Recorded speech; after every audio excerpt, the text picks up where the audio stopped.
We are coming to you live via Facebook is streaming, YouTube is streaming, and also via Skype.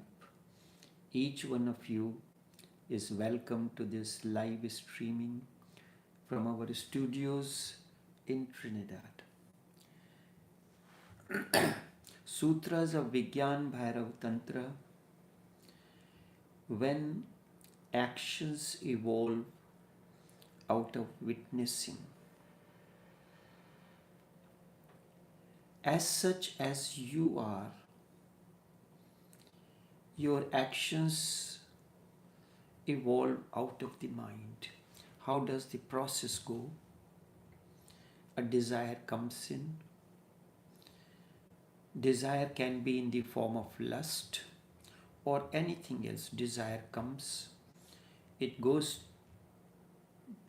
to the mind, it is processed there, response comes in and body begins to respond to it. Witnessing has not yet born in you. Witnessing means when there is awareness, then as such as you are, your mind is the master and body is the servant.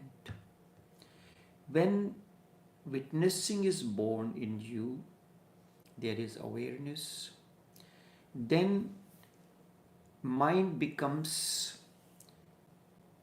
a medium between witnessing and the body, because actions are performed at the level of the body. So mind is no more the master, it is the witnessing that is the master, because witnessing cannot speak, cannot process any information. You have been using laptops. Who is using laptop? You. So you are, if I put it, you are witnessing, you are directing. The computer uses its brain to process whatever you are giving in the form of typing, in the form of writing, in the form of anything else. So when witnessing is born in you, it sends the information to the brain.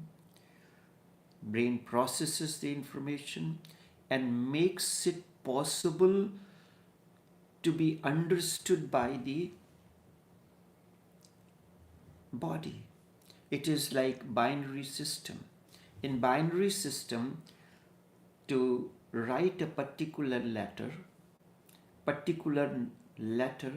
there are two numbers, 0 and 1, in different combinations. So the computer understands that. So your brain understands that. Witnessing consciousness sends the message and it comes. You are in action mode, seeing a beautiful person, male or female. You can be attracted towards that person, or you can be repulsed by that person, move away. In both cases, you are guided by action. Attracted towards or repulsed, move away from that person, both are actions. There is no witnessing. Once witnessing is there, moving towards that person or moving away from that person will have no effect on you. You will remain totally detached in both cases. This is the way of Tantra. You can suppress your desire for lust, or you can enter into it consciously. So in both cases, you are suppressing it consciously, or you are engaging in it consciously. In both cases, you are not affected. There is an important story in Buddhist scriptures Anand was Buddha's cousin and was older than him. When he took sannyas, the initiation, he asked Buddha, right now I am your older brother. I can ask you anything. The moment I am initiated, I become your disciple. I have to follow whatever you have to tell me. So before I take initiation, I would like to ask three things. First, he asked that you will not ask me to go anywhere as you do with other monks, to go to this area, to that area, do the work. I will remain always with you. First condition. Second, I will sleep in the same room where you are sleeping. So I can watch you, take care of you. During the day is okay. When you are sleeping in the night, you are in your room. So I want to be there so I can take care of you. And the third condition is that you will not speak to anyone in alone. I will always be present in each situation, whether you are talking to any sannyasi, any monk, male or female, I'll be there. So Buddha granted these three boons to him. Anand became the disciple. The only time Gautam asked Anand not to be there when he was going after enlightenment. He went to his palace and he went to his father. There was no problem. When he went to meet Yashodhara, his wife, he told Anand, I will ask you favor not to come. Let me meet Yashodhara alone. At this, Anand said, does it mean that your lust, your attraction for Yashodhara is not over? Anand said, the question is not that. I am finished as far as my lust is concerned, my desires are concerned, but Yashodhara has not transformed. I am transformed, but she is not. And she, because I left her, I escaped from the palace without telling her anything. Rohitasha, his son, was a little baby. So Yashodhara had to take care of the son and her own emotions.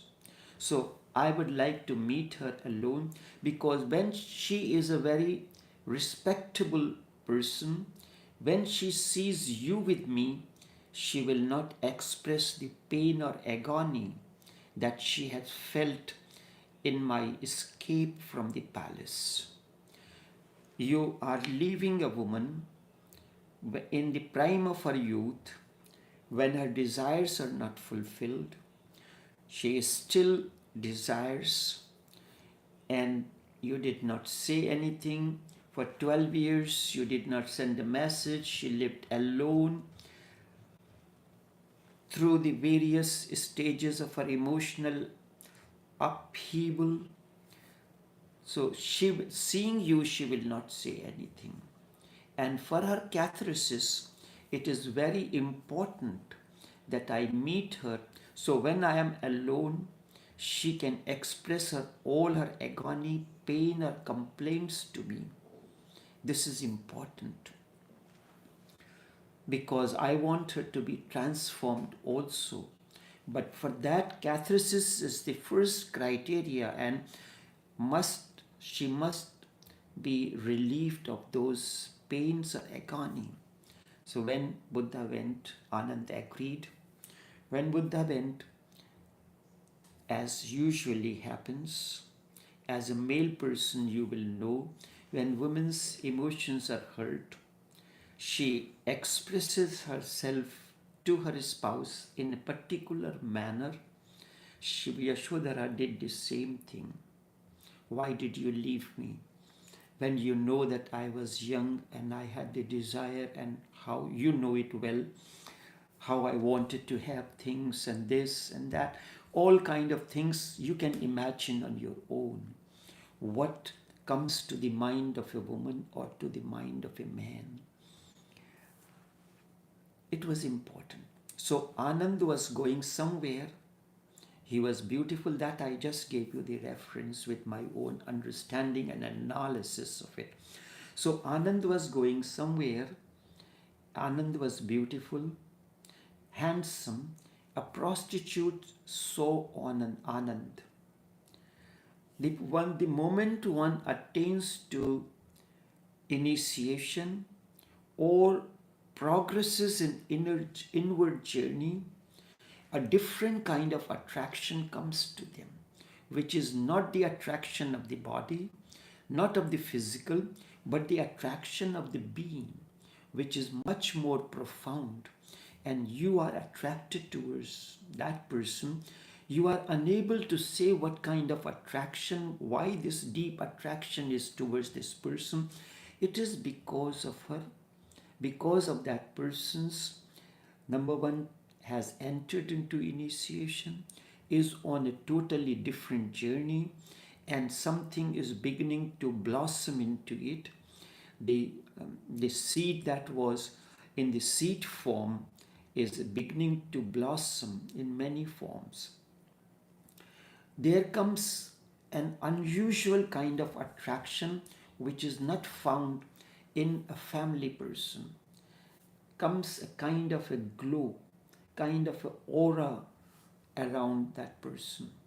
The prostitute got attracted towards him, and the story goes on that she did some tantra, mantra, or in the common language, some kind of black magic. Buddha was sitting far away under the tree in the commune. Anand was somewhere else going to do something. This is happening far away from Buddha.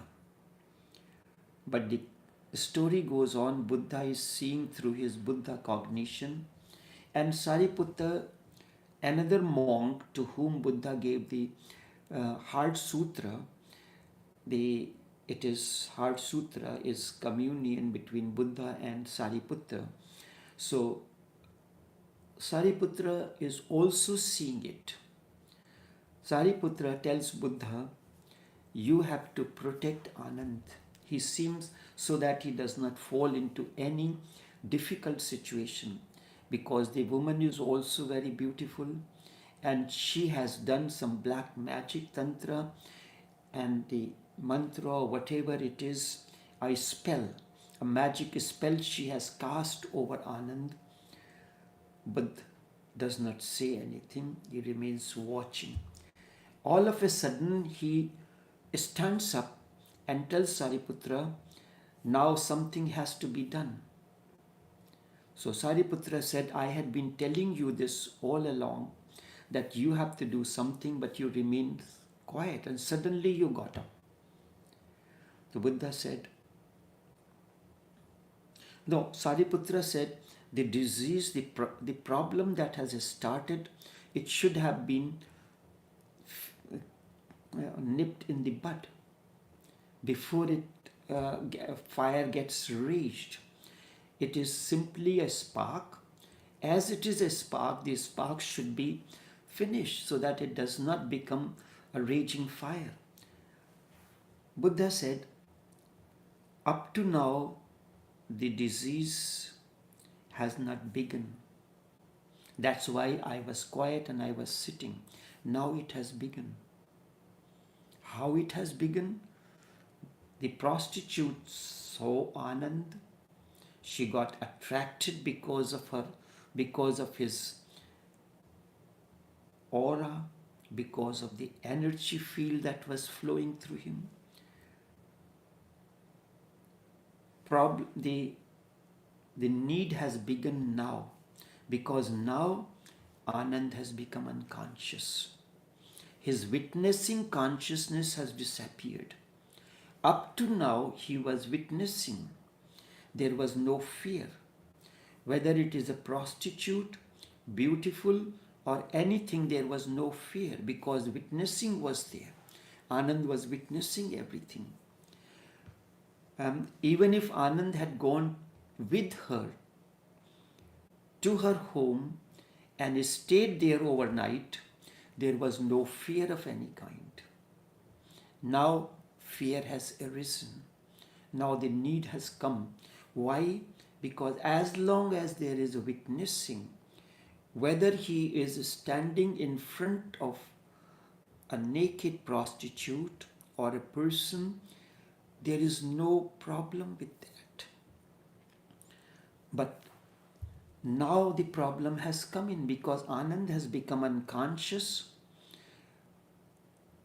Now let me explain this in detail step by step. His witnessing consciousness disappeared. So he is no more a witness. He has become unconscious. So it can happen. Although you have attained to witnessing consciousness, yet still every moment you have to be aware. And so Buddha said Anand was a witnessing consciousness, but all of a sudden, when the situation came, he could not control himself. Instead of allowing the witnessing consciousness to function, the fear has come in him. The disease, up to now there was no fear. Whether the woman was beautiful or anything else, no fear. Anand could have gone to her home, stayed with her overnight, slept with her overnight. Ramakrishna mentions about one state. What is the state of sexlessness? He says that the state of sexlessness does not mean not involving in sex with a person, not running away. He says that I slept with Sharda without clothes, naked, and there was no desire. Something like that experiment Gandhi was doing. His experiment. So you are staying with that person without clothes. There is no desire or lust arising in you. Normally it happens the moment a slight kind of exposure you see, the ripples of kama or lust engulfs you. Sariputra was surprised because Anand was running away. Fear has gripped in him. Witnessing has vanished. He is running. The prostitute is left far behind. When Buddha says fear has gripped Anand, Anand has moved away from the prostitute. He was running. His back is facing the prostitute. He is not looking backward either. Buddha is standing. And he says, this is the time that Anand needs help. This is the time Anand needs help. Sariputra says, you are talking strange. When the prostitute was standing in front of her, a beautiful woman was standing in front of her, Anand was looking at her, and there was a fear that he may be attracted towards her because the prostitute was doing everything possible in her to attract Anand. Anand was looking at her. That was the situation that Anand could have been attracted towards her, but you remain quiet. Now that he is running away, he has gone far away from the prostitute, his back is facing her, and you say now is the time to take care of Anand, he needs help. Sariputra was surprised. Anand is running away. Prostitute is left far behind. her magic spell was behind her. Now, Anand has gone even beyond the range of the magic spell of that prostitute. So, what is the fear? Anand is not looking back at her. He is far away from the range of the magic spell of that woman. So, why have you stood up? Strange. You may also think so. This is the unique way of masters. Buddha said, he is running away, right? Why is he running away? Did you introspect? Why Anand is running away and he is outside the range of the prostitute's magic spell? Because his witnessing consciousness has vanished. He is no more witnessing at that moment. So a seeker has to be very, very cautious. Witnessing can disappear at any moment. You have to protect it, take care of it every single moment, because when the same thing happened when Buddha attained to enlightenment. Mara, in Buddhist scripture, in the language that is used by Buddha, Mara is referred to God of love. He came along with his daughters who danced around Buddha.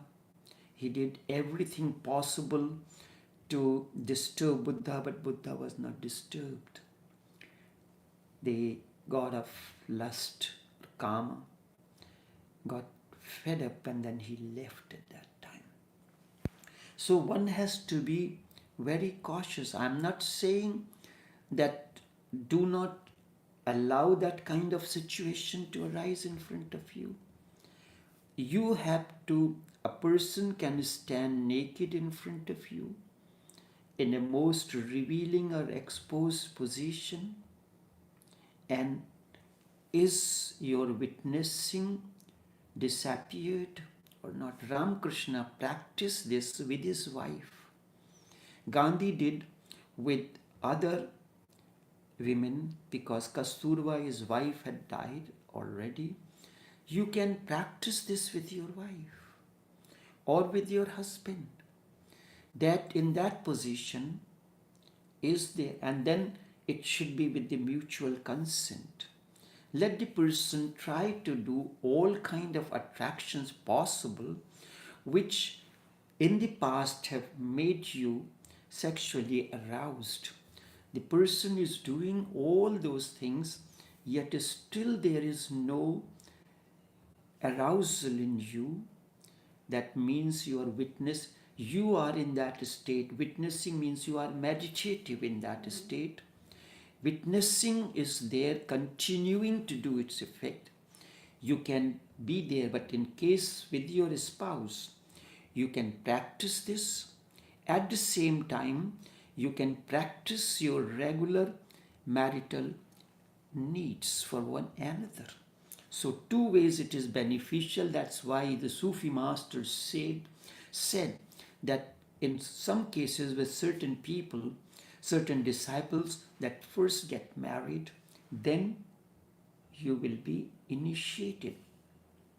Why for some people initiation was the marriage was the condition for initiation, and for others it was not? It depends upon at what level of growth, inner growth an individual is. At what level of growth an individual is. Age does not matter. In case of my uncle, who became the Sufi master, Sufi Omkarnath, he was initiated before marriage. And he was given the status of the masterhood also, because he was the age of 17 at that time when Sufi Brij Mohan Lal entered into Samadhi. And then his younger brother got initiated in 1969, he got married, and he was initiated long after. With me, the process of initiation or complete authority was bestowed when I was 8 or 9 months of age.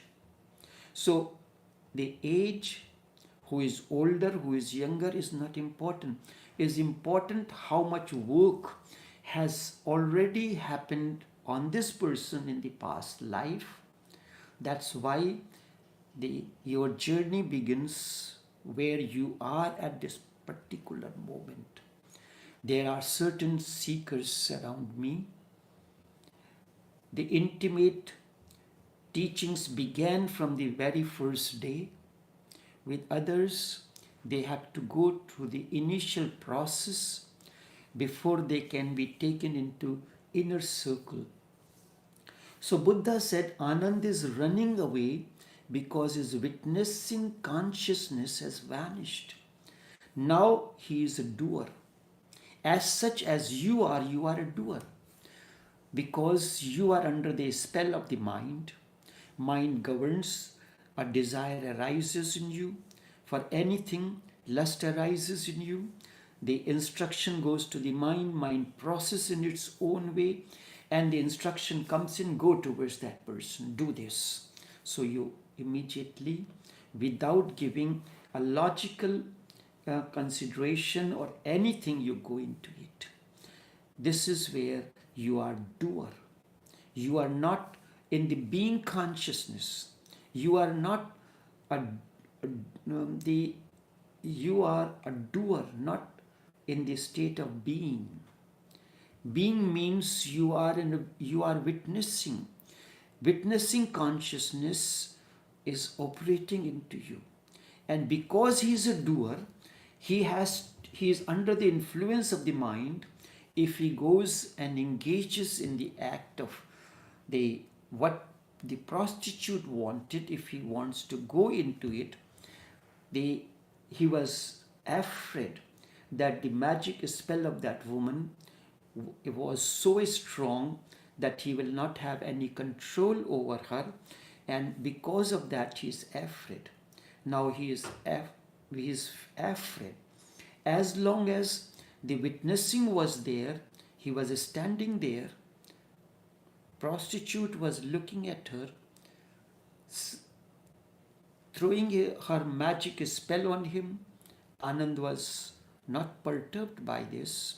He was looking at her, unperturbed, undisturbed, but there was no fear of, no kind of fear was there.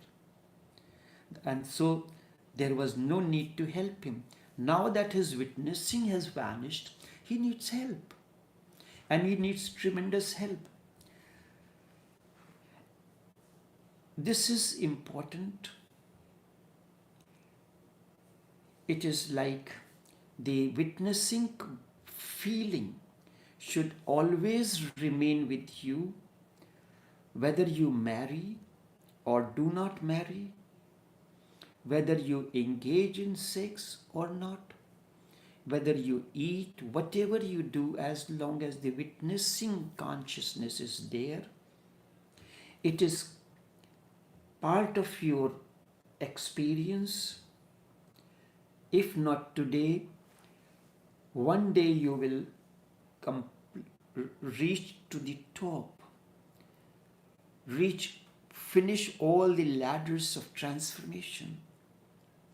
For the process of transformation, witnessing consciousness is important.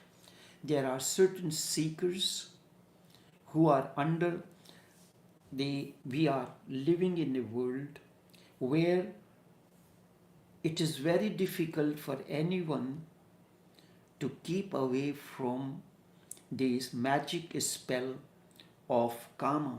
kama or lust. It is there, all kind of attractions. This is not only lust. The attraction is you are going through the busy marketplace. You heard the announcement that the Samsung is releasing the new phone, or Apple is releasing new phone. You cannot analyze whether it is needed for you or not. A new design of garment comes in, a new model of car comes in. You cannot control yourself. If witnessing is there, there will come, which I said, the science works. First, it observes a phenomena, what is happening, forms an hypothesis, analyzes the hypothesis, collects the data, and then goes into the action. But the moment you heard that a new model of the car has come in, no matter how good condition your vehicle is, you are looking for the possibility of getting that car. All the energies are focused on that. The energy which can be focused on your transformation, but it is going towards that vehicle. Whether it is towards that woman or a man or towards anything else, it does not matter. Energy is moving outward. At that moment, you look at it. How is your vehicle working? Why you need the vehicle? To transport from one place to another? Or is it a prestige symbol? Is it giving any kind of problems? If it is giving problems or not functioning well, changing that seems to be logical. But if it is working everything normal, there is no problem with it. The upholstery, the acceleration system, the air conditioning system, the heating system, the engine, everything is in order. Why there is need to change that?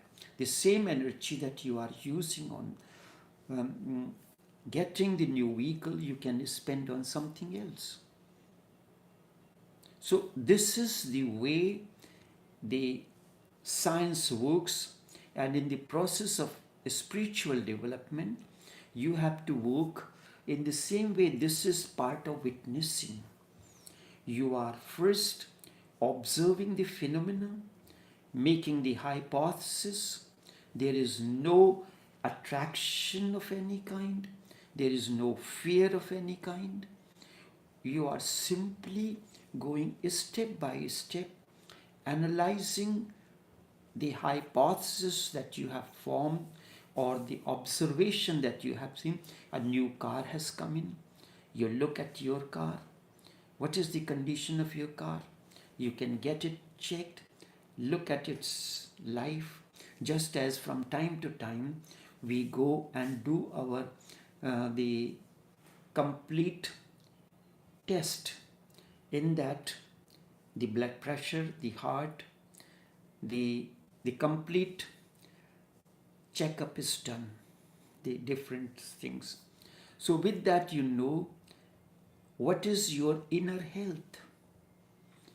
There is an outer health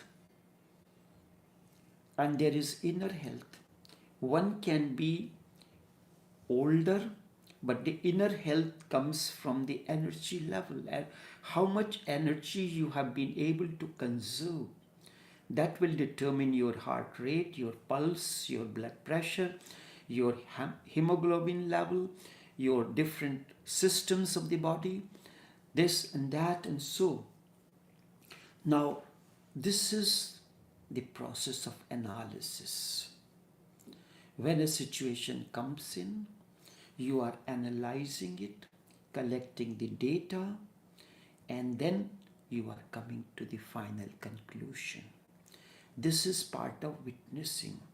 If witnessing remains part of your experience, I am not saying to run away from this. This is what the whole entire story is, which I am explaining in my own way. It is very short. The Anand was going, A prostitute saw him, fell in love with him, sent, cast a magic spell, Anand ran away. But the explanation of that is important, because these words, these messages are of Buddha. If analyze this way, look at it this way. You are a musician, learning musician, and you are a master musician. A master musician will take different notes, arrange them in different configurations, and that will create a harmony, a rhythm. And as a novice, you can play the music will be um, untuned. So you are in any field, you can be an expert. When you present something, it is a totally different manner. So you are taking a quote from Umar Khayyam or Jalaluddin Rumi. You have to understand what does Rumi represents, what does Umar Khayyam represents, what is his level of understanding, what is his level of inner growth, because the words are same. The word is used by persons at different level of their inner growth. They will not have the same meaning. If you take the words of Krishna and start interpreting it to a dictionary meaning, these words will bark at you like a dog. You will not understand the meaning. You will give your own meaning to it. But the meaning that Omar Khayyam gave or Rumi gave to his words, or Mirza Ghalib gave. Mirza Ghalib's one composition is इशरते कतरा है दरिया में फना होना. इशरते कतरा है दरिया में फना होना. It is the drop. Katra means drop. Darya, the ocean. Darya mein fana hona. It can be this is my ultimate pleasure. The drop says to dissolve with the ocean. My ultimate pleasure. Ishrate katra hai darya mein fana hona. He could have used the word fitrate katra hai darya mein fana hona. Fitrat means your tendency, not pleasure. Sometimes we ask what you are up to. Means there is some kind of a foul play going on in your mind. What you are up to now? Fitrat means that something is going on in your mind at this moment. He could have used fitrate katra, but the meaning would have transformed. What he wanted to communicate could not happen if this particular word was replaced with ishrate katra. Ishrate katra, this is my ultimate pleasure. There is nothing more profound that I can think of or feel within than dissolving in the ocean. Does it not explain the state of a seeker? Is dissolving in the ultimate, is not the ultimate pleasure for a seeker? Does he not aspire for that? So, choice of the word, their arrangement, when Umar Khayyam arranges the words in a particular sequence, or a musician, a master musician arranges the notes in a particular way, so that becomes a particular raga.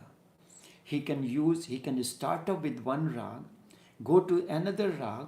When you are singing at the low notes or high notes or the medium note, madhyam, lower, or pancham, the highest pitch, which is 7 octaves. That time, does your voice break up or it remains intact? So all these things are important. So do not try to understand the words, the message of Buddha. The one philosopher cannot interpret Buddha. It is only an awakened one who can go into, only a master musician, a critic musician, he can explain, but he cannot create a situation for to bring about transformation in you. So witnessing is very important. They allow everything to evolve out of your witnessing consciousness. Then life will attain a new meaning. A blessing will happen to you. Life will become a blessing to you. Only this much for this morning. Until tomorrow, take care and do have a pleasant day.